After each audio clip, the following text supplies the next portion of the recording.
Thank you so much. It is such a pleasure to get to be with all of you. This is so exciting.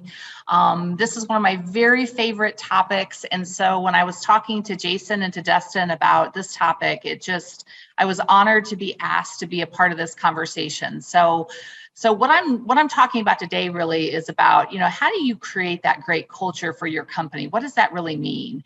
And these are just some things I wanted to share that I have learned over the past, 31 years or so of my career. So I wanted to share that. So thank you for having me. This is just an honor, and I'm truly excited to share. And certainly, after the presentation is over, I'm hoping that Jason will share my contact information, and please feel free to reach out anytime. It's a conversation I would love to have. So just about me, I know as Thomas was mentioning, I have been a proud Hoosier since the ripe old age of 2 when my family moved to Indiana. I went to DePauw University. I have a communication degree. I've lived and worked in Indianapolis for 31 years, which makes me 53 years old, which I can't even believe.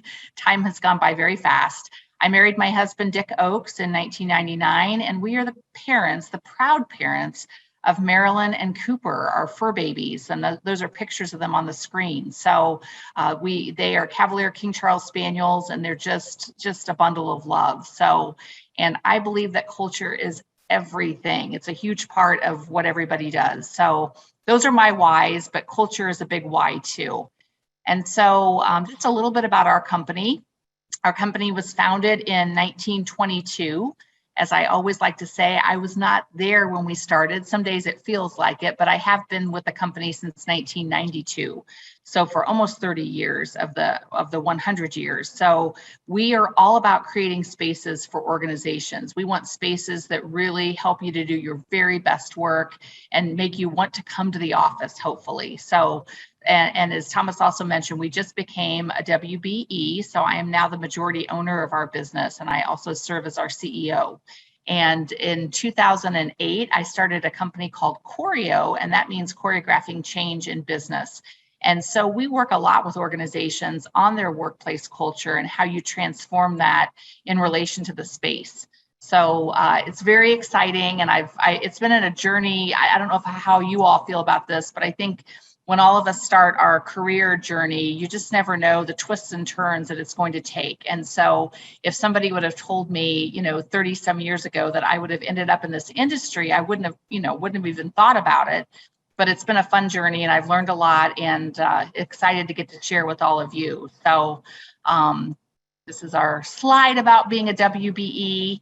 Diverse businesses right now are really important in the economy. And so we were excited to get to become a WBE, and then Choreo has been a WBE since 2010.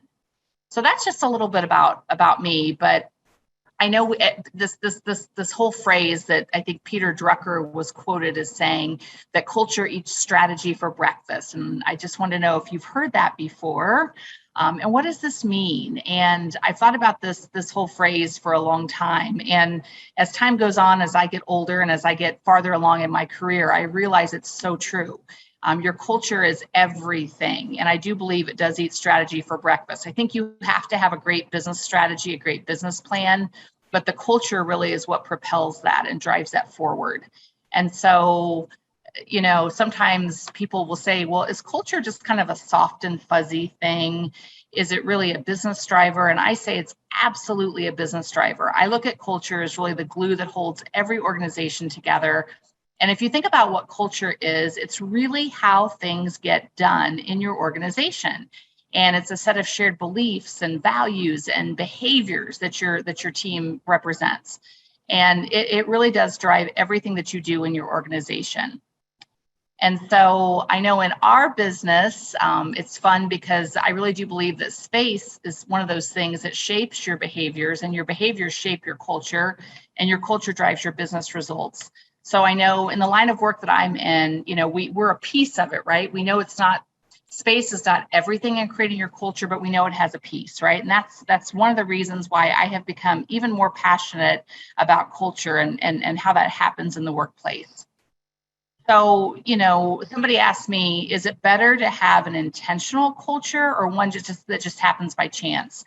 And I don't know what you all would say, but I would answer by saying it's definitely got to be intentional, because really how you do anything is how you do everything, right? And so if you want to have a culture that really does drive your business forward, and it's a place where your team wants to work, where you want to work, when you're pulling out of your driveway in the morning, you want to go to that team, or when you're logging into your Zoom calls, you want to be with that team of people. That's a good culture, right? And so it's got to be intentional, and you've got, as leaders, you have to build that kind of culture that you want to have, right? And those are some things I want to talk about today. So I did want to kind of link it back. I know that the social change model is really at the core of your organization. And so a lot of the things that I'm talking about today have to do with collaboration. They have to do with really building a common purpose and good common alignment with the team. And then also dealing with controversy with civility, right? I mean, I think that I just love that part of the social change model, because, kindness and respect are obviously key to a good, strong culture where people want to work, a team where people want to be a part of it. So my first bit of advice as you're thinking about your culture, I think it's always great to start at the beginning and get some feedback. And I know our company uses a tool called the Performance Climate Survey. And it really just helps us to get a read on some key elements about really what matters. And some of those things that we're trying to understand from the employee's perspective on how we're doing. How do we communicate? How do we share our business plan? Or how do we share results? How do we share goals?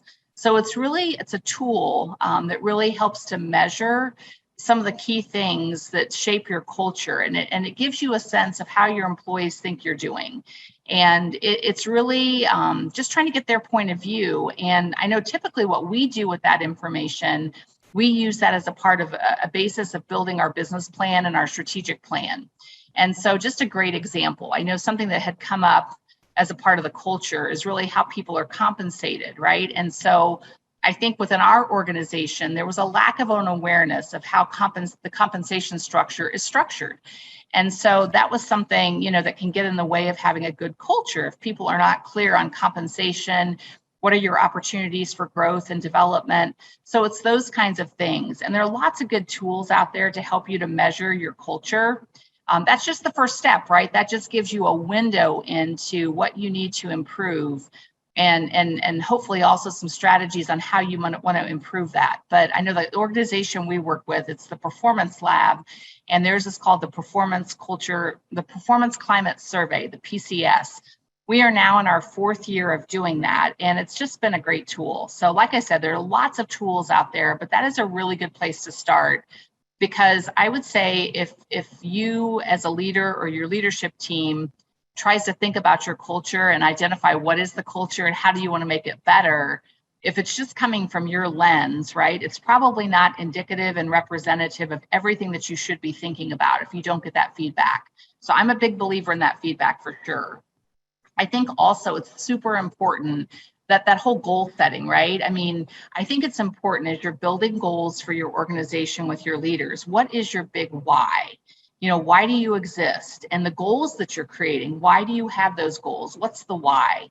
I am a big fan of Simon Sinek. I think it's really important to define a why, no matter what it is you're doing. In this case, it's setting goals for your company, but what is the why for your company? Why do you exist? And then as you build your goals, what are the why for those goals? And I think starting with the leadership team is really important. I think it's important to engage employees in the rest of the process that we'll talk about in a little bit. But I think when you start to build those goals, it's important to start with the leadership team because you have to have their support. I think it's important to make the goals SMART. So I'm not sure if you're all familiar with that acronym, but it's really about making those goals specific, measurable, attainable. I'm trying to remember what the R and the T stand for, but basically the point of the SMART goals is making sure, right, that when you create a goal, that it's something that you can track, it's something you can attain, it's something that as you're talking about it with your teams, it can translate, and it's something they can understand and they can plug into. It's important, I think, too, to ask each department to build a set of goals, right, that support the company's goals. So, start with your overarching company goals, but then really cascade those down to your departments, because I think every employee wants to make a difference. And that's that common sense of purpose that common village, that common unity around how you want to, do your job as a business, right? So having that common set of goals with those departments that really roll up under the company goals, super important. I also, in our company, we like to ask every employee to create individual goals that support their departmental or team goals. Once again, that gives each individual the opportunity to contribute to the overall common purpose of the company. So I think the goals are just super duper important. A great place to start, a great way to engage your leaders, a great way to engage all of your employees in how the company moves forward. So promoting the goals. I don't know about any of you, but I certainly, have worked with teams before where you build those goals and then you put them on a shelf, right? That doesn't really help anybody, right? If you just build all these great goals, but then they're on your shelf, they collect dust. So I really believe in making a big splash and sharing updates on the goals every chance you can. And I know what we do as a company, we have a big meeting in the month of January with all employees, and we talk about what those goals are, and we ask each department to share their goals and to talk about why they chose those goals and how they connect to the overarching goals of the company. But we really make a big splash about it. We make a big celebration. Part of it is really celebrating the year before, but then we really want to spend most of the time focusing on the upcoming year. And then we do that again in July, so we can kind of visit again, in a more detailed fashion, how are we doing with those goals? But then in all those months in between, we do dashboard meetings where we can celebrate wins, and we can also discuss the misses. Because if you just waited, until the middle of the year, right? I mean, you couldn't keep that momentum up with those goals, and how are you doing? But we do make it a point to celebrate the wins, and we also, we have project huddles after a project is over to talk about what really went well and what could have gone a lot better as it relates to how we're achieving our goals. So it's really important to promote those goals and to talk about them. Don't just build them. Building them is exciting and fun, but really promoting them as you execute them, that's really important too. So I'm a big fan of transparency. I think it's really important to give your team as much information as you can within reason, right?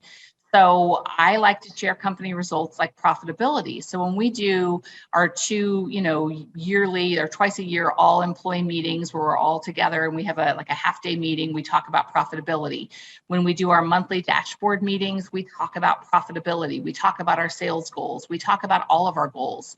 So we have created a dashboard that we can share on a monthly basis with our employees. And it's just a 30-minute meeting. That's a great complement to those other two larger meetings that we do in January and July. But it's really, we want to educate our team to really have that financial acumen and really help them to think like owners. The financial information is just one part of it, right? There are other goals that we talk about too, but I think it's important, obviously compensation is an important thing to employees. And so like, for example, if you have, some type of a bonus system or something that, you're trying to talk about incentive pay that you offer, quarterly or at the end of the year, it's really important to help people understand where are you in that process. And I think the last thing you'd ever want to do is wait until December, for an example, and say, oh, well, we're not doing very well, so we can't pay bonuses or we can't pay the incentive pay. So it's just important to bring people along so they understand how you're doing. And we try to be very real about, why we won a project, why we didn't win a project. Once again, I think it's that transparency. And I know in terms of culture, that transparency really contributes to trust, right? And, sometimes we have to answer difficult questions as a result of being transparent, but I think it creates a culture that is, built on trust. So the diversity, equity, and inclusion, I know has become a very important topic, and I'm really glad that it's getting the attention that it deserves. But I think it's really important to, first of all, I know our team just went through a DEI training session just to make sure that everybody had a common foundation and an understanding of what DEI really means. And I know many of the team members in my company really did not maybe have a clear understanding. So they felt that the training was helpful so that we were all on the same page. But I think that's a big part of culture, right? You want to have a culture where everybody feels like they have a place and that they belong, that they're connected and they have opportunities. And so I think it's really important that, once you've gone through that training, I know like we put together a subgroup of employees to really figure out how do we help people to feel connected and like they belong. Because when someone doesn't feel like they belong to an organization, that can really be damaging to the culture. And that can also result in that employee leaving the company, right? So, and you could be losing a really good employee, a really good team member because of, they don't feel connected or like they belong or they don't have opportunities. And so, as we think about it too, like I know our HR team, they really think about what does it take to attract and retain the best employees across all categories, right? And it's very intentional and not always easy to do. I mean, you have to think about a lot of different categories, and diversity means so many things. And something else I think is just focusing on the strengths of all of our employees and their common purpose. Like what is their common purpose for coming together, and how does that work with their strengths and the strengths of our organization? We also talk a lot about equitable and not equal. So I know somebody on our team asked me, what's the difference between equality and being equitable? And I think being equitable is what we strive for in our organization. We want to give everybody opportunities that are meaningful to them. Sometimes every opportunity is not meaningful or attainable by every team member, but make sure that you are offering opportunities to every employee in a way that's meaningful to them, that makes them feel like it's an equitable situation. So I think that the DEI, the diversity, equity, inclusion really does contribute to a strong culture, when you really have focus and intention around that. So obviously employee recognition, that's huge, right? I mean, I think, it's really important to celebrate those individual successes. The world is a tough place right now with everything we've experienced with COVID and challenges with the economy. I think right now that those individual successes are really important to recognize, celebrating team wins, and really, I know something that we have done recently that has been very meaningful is about the peer-to-peer recognition. And we just started a recognition program where you could recognize your peer for doing a great job. And I love that as the CEO, because sometimes I don't hear about these stories. And so I love it that our employees are taking time to really recognize each other. And I want to say last month, we had 50 different like peer-to-peer nominations, if you will, one peer recognizing another peer for a job well done. And it's just great to hear those stories. It's so uplifting, and it does make you feel good to get that kind of recognition.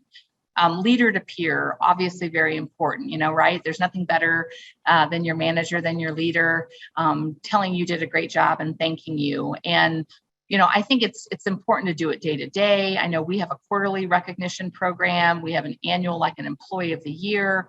There's so many different ways you can do that, but it's important, right? I mean, everybody would like to know that they're doing a good job. Now, I will say we've started talking a lot about the love languages at work. So I'm not sure if you're all familiar, with the love languages, but the person that wrote that book also wrote a book that translated into kind of those languages in the office or in the workplace. So I think it's important to understand what recognition means, because for some people, it's telling them they did a good job, right? For some people, maybe it's offering them a gift or a special prize. For some people, maybe it's just taking them out to lunch and spending time with them, right? So, how we receive that recognition is it's very individual, it's very personal. And so I know our team recently has gone through that assessment so that we can understand what matters most to each employee in terms of how they like to receive recognition. And so that's been a great, I think, an add for us in terms of focusing on that recognition piece. So I also very much believe that it's important for employees to be able to speak up. I know we recently had a situation where an employee felt like their manager was kind of blocking them. They had an idea on how to help our company to be better, and they didn't feel like that manager was giving them a chance. And I hate that, right? Because I really do believe that, a good culture is a place where employees can speak up when something's not going well, when they have an idea for whatever reason, right?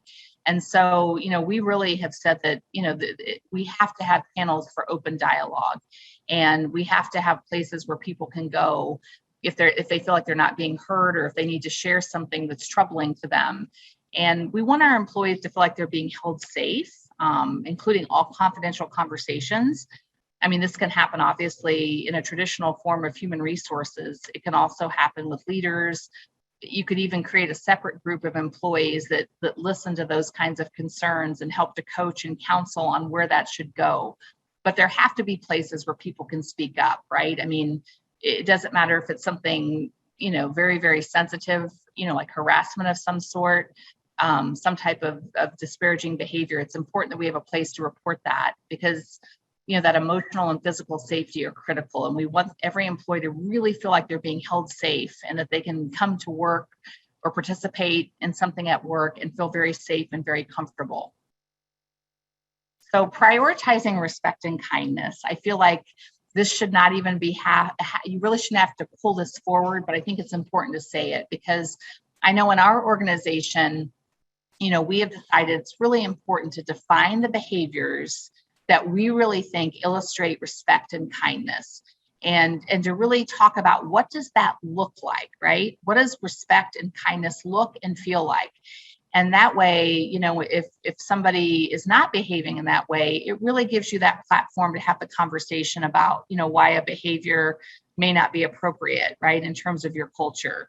And, we like to say in our organization that you have a right to say what you mean, but just don't say it mean, right? I mean, it's important to show respect and kindness in every situation. And we feel like that's also a big part of a strong culture, right? Making people feel like there's respect and kindness.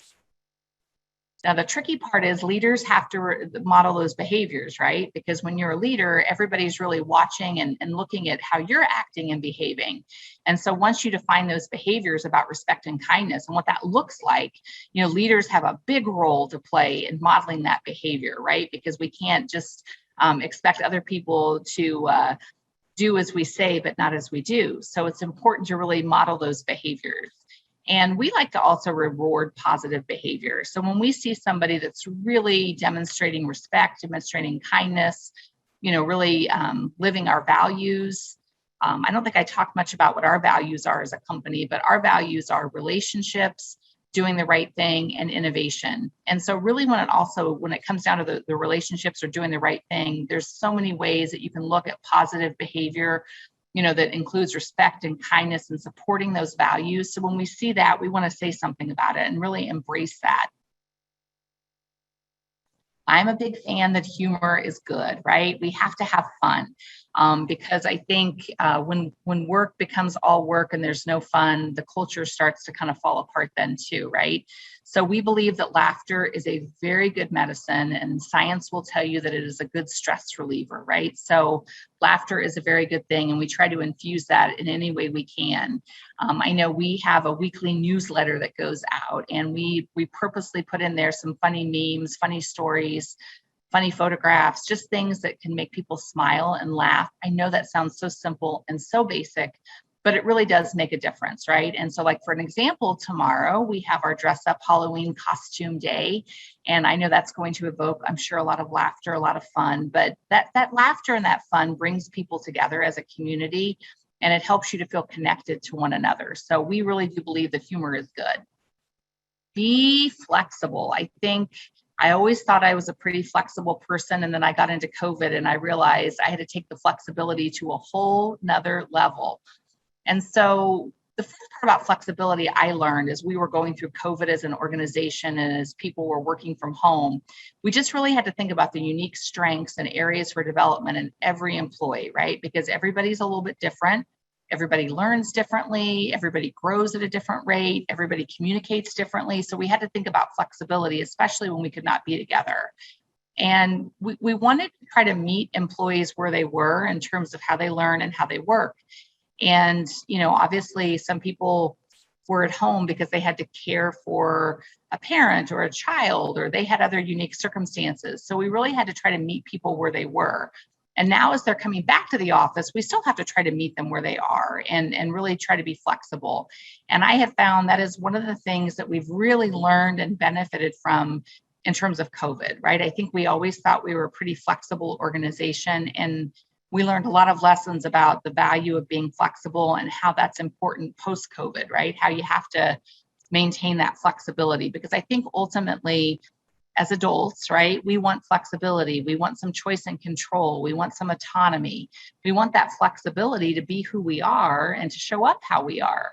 So for as much as you can support flexibility in your workplace, that really also supports a great culture. And I know the hybrid word, right? Everybody's trying to figure out what hybrid means. And I think it's interesting, right? There's not a one size fits all. It really just depends on what's best for your culture and your organization. Some organizations really have not been struggling with being apart. Some organizations, based on the kind of work that you do, trying to be together more frequently is very helpful. So I guess my only advice with the whole hybrid strategy is that it's got to be something that works for you and your culture and what your organization does every day. And being flexible in that hybrid strategy is really important, especially as you're giving people a chance to ramp up and try some new ways of working. Social time.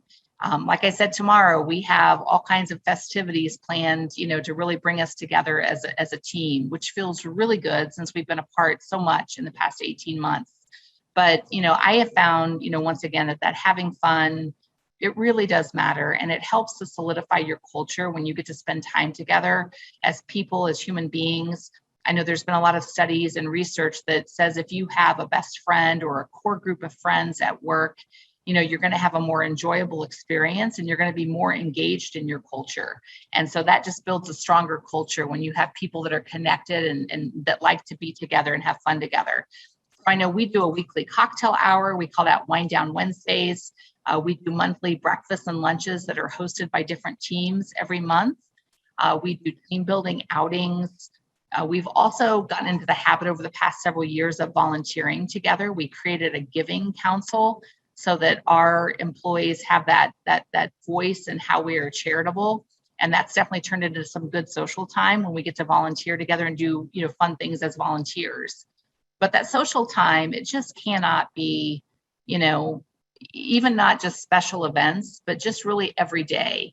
Really social time is one of the 5 ways that people spend their time when they're in the office.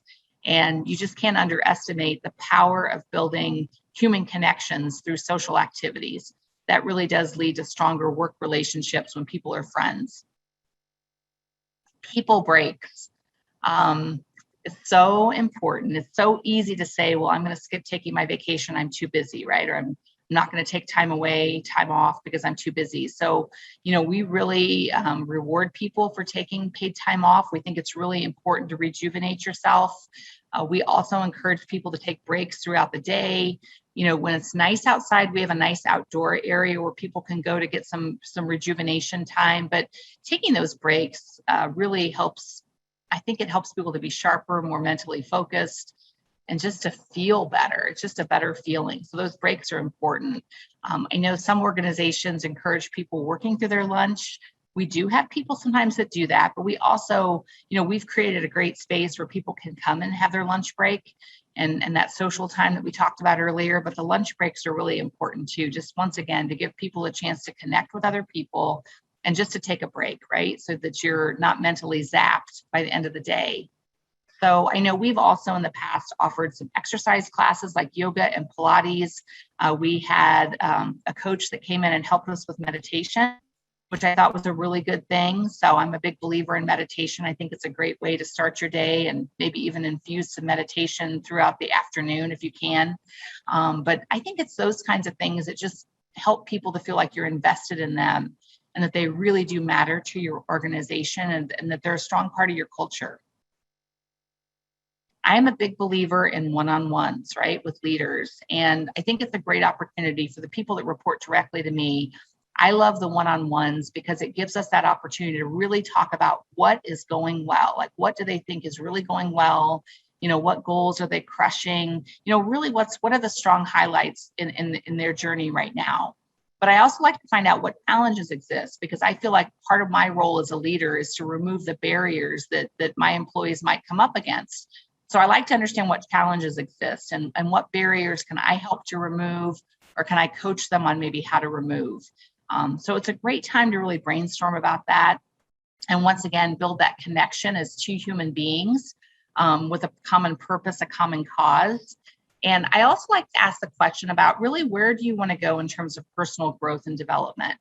Sometimes if somebody doesn't speak up and really talk about what their future aspirations are, as a leader, sometimes it's maybe not easy to understand what that person has in mind. So I think if you're intentional and you ask someone that question, you'll often be surprised what you learn, right? So, I'm always looking for our people in our organization that maybe want to be a people manager. They want to, pursue other areas of interest in the company or take on additional responsibility. I'm always, interested to see, what people might have in mind for themselves. And so those kind of conversations are just priceless, right? And I like to try to do these at a cadence of at least once a month, because I think if you wait until the end of the year to do one review, reviews are great. I think they really are important, but sometimes the feedback or the conversations that need to happen, if you wait till the end of the year, it just may be too late for them to be impactful.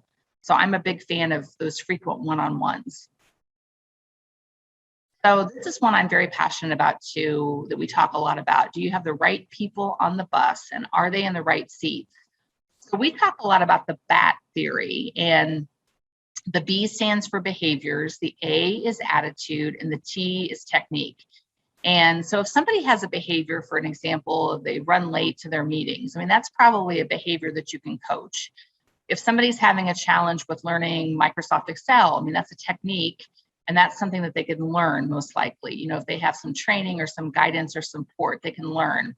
The A, the attitude part though, that is a really difficult one to change in another human being, right? So we try to think about every employee in our company and really where do they stand quarter by quarter, year by year in this whole BAT theory, right? How are their behaviors? How are their techniques? And how's their attitude, right? Because sometimes it's not that we don't want to try to work with somebody that has a difficult attitude, but sometimes that difficult attitude really can permeate a culture and create challenges where their challenges don't need to exist. And they really can make a culture not so good, right? If you have some bad attitudes. So it's just important to really be aware, right, of those behaviors and the attitudes and the techniques.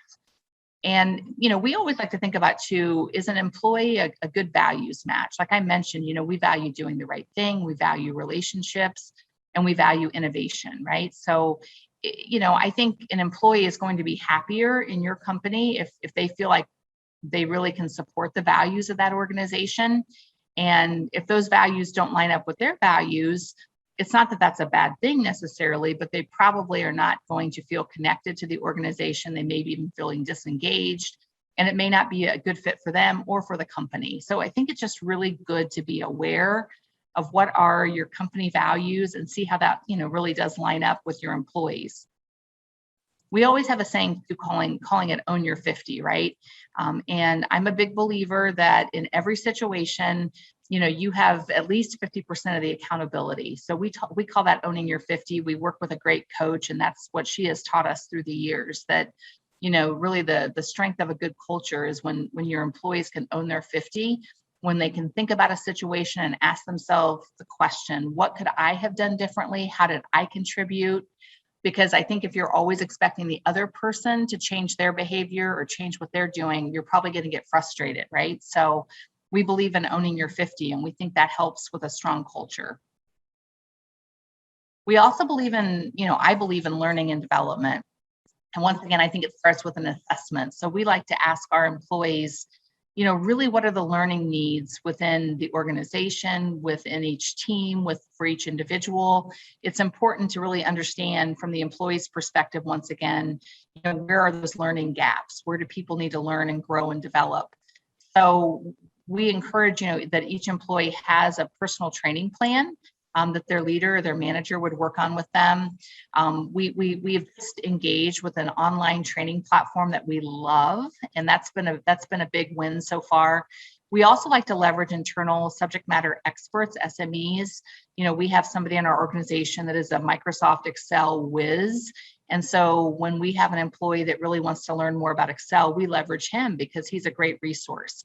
So it's important to kind of understand too, who are your subject matter experts and what are they experts in? What categories are they experts in? So they can also be a part of that training program. But I really, in terms of accountability, I really do encourage each employee to be accountable for their own learning and development needs.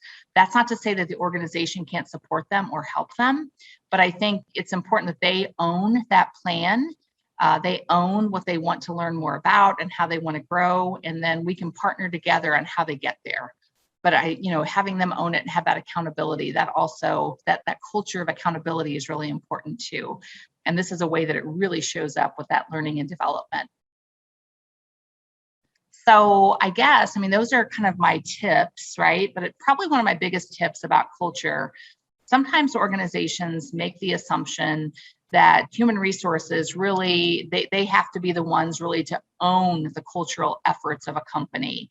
And I think that they can be the leader of that culture. Like they can be the leader of the efforts. They can, put the structure around those efforts, but really each leader needs to be accountable for building that culture, investing in that culture, and being intentional. So I really look at that as every leader's responsibility in owning how that culture is intentionally shaped.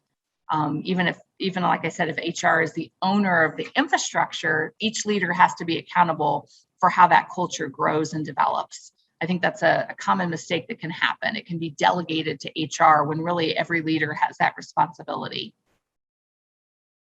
So I really do believe that culture does matter. I'm pretty passionate about it. I think it makes a big difference in an organization's ability to succeed. I think it's very difficult to be resilient and to be successful with your organization if you don't have a strong culture. And I think if you take a look at if there's a company that you admire that has great business results, great attraction and retention of employees, you'll usually find a very strong culture that has intentionally been developed and built.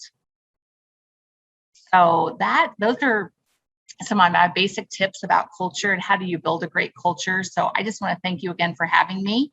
I know some things have come in through the chat, so I did not know if anybody had any questions that we want to answer or address before we move on. Hey, Mary Beth, appreciate the sharing those tips. It's really neat to see what you're sharing today and all the development programs that we've been working on from DEI to SMART goals, how that's being translated into the corporate aspect. So really appreciate you kind of tying what we're teaching to how it's being applied in the business world. So we do have one question that came through. The question is, as hiring for cultural fit becomes more predominant, how do businesses or organizations stray away from only hiring individuals similar to themselves? That is a great question. And we really have had to rethink our interview questions. And, it really becomes more of a situation where we start to ask for examples, perhaps, of how somebody has handled a certain situation or to describe something that they value or something that means something to them. So we're trying to dig a little bit deeper and try to really understand past experiences. We're trying to get clues about their values and maybe how they work with our values. And I think having a common set of values that you all can rally around doesn't mean that everybody has to be the same person. People can be different and we want to celebrate differences, but, we also just want to understand, really how will this person show up and how will they show kindness and respect and how will they show that they value relationships. So we do ask questions about our values. But I think there's certainly still room for individuals to thrive and to be who they are. But I think an organization has to be very intentional that you don't necessarily want everybody to be just alike, right? We want everyone to show up as individuals, but yet there's still, I think good cultural alignment is important. Awesome.